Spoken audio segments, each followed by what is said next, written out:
در بسیار مورد عادتا از شنونده ها، تماشابین ها خوشبختانه قسمت خیلی کمشون میگوین در برنامهش زنها بودن، کمپیرها بودن و دیگر و دیگر.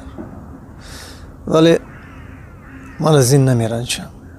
من اگر دل یک مادری را با ترانه‌ام شاد کرده باشم، در ترانه من یک خواهر بی پناه من پناه جسته باشد، یک زن گریسته خوشحال شده باشد، پس من خوشحال هستم. آغاز ترانه سرایی من با نام مادر بود، با نام اون نفری که مرا به دنیا آورده است، به من جان بخشید و در بهای این قدر محبت و مهربانی وفایی که به ما فرزندها داشت در زندگی چیزی ندید.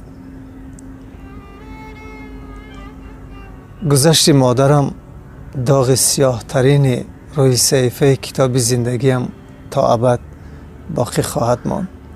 من در همه جا نقش مادرم را میبینم، در سیمای زنها، مادرهایی که در برنامه کنسرتی من شرکت میکنند، در سیمای شاید یک کمپیری 70 80 یا 85 ساله که به خانه مهمان میشود، مرا فرزند میخواند. یک بگاه همراه جوره ها از بازی فوتبال برمیگشتیم. مادرم در نزد آشخانه نشسته بود، در نزدش یک تغاره و داخلش لای و خس.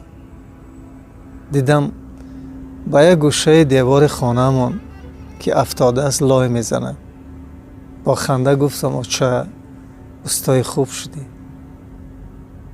هنرمند هستی. سر قهر لای دستش را سخت به تنه دیوار زد و جانبم ملال انگیز نگاه کرد. گفت این کار را باید تو و دیگران انجام دهند. این باید به تو درس باشد. پای پنجه مرا دیدی؟ دیدم واقعا پای پنجه مادرم آنجاست و گفت هر وقت که دیدی از من یاد کن. اگر دیدی که یک گوشه دیوار خانه امان فرو رفته است،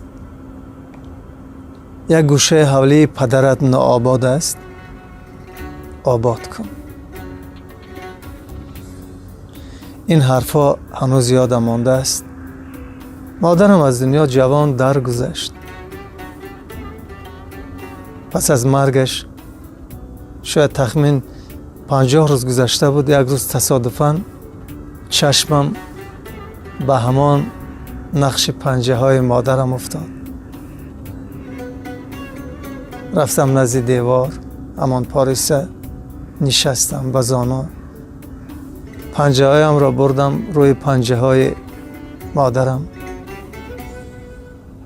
یک گرمی وجودم را فرا گرفت. فکر کردم من دستی مادرم را می فشارم. محبتش رو تا عمق دل، تا عمق جان احساس کردم و خیلی گریستم.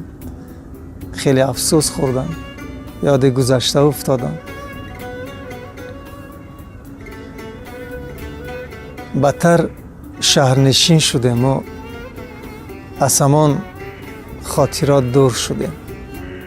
ولی هر بار که می رفتم، یاد مادر که می کردم، نزد همان دیوار می رفتم و با پنجه های مادرم آشنایی می کردم. با گذشت وقت من نقش پنجه های مادرم را احتیاط کرده نتوانستم. بر اثر باد و باران از میان رفت، نابود شد. من امکان نداشتم، من نتوانستم.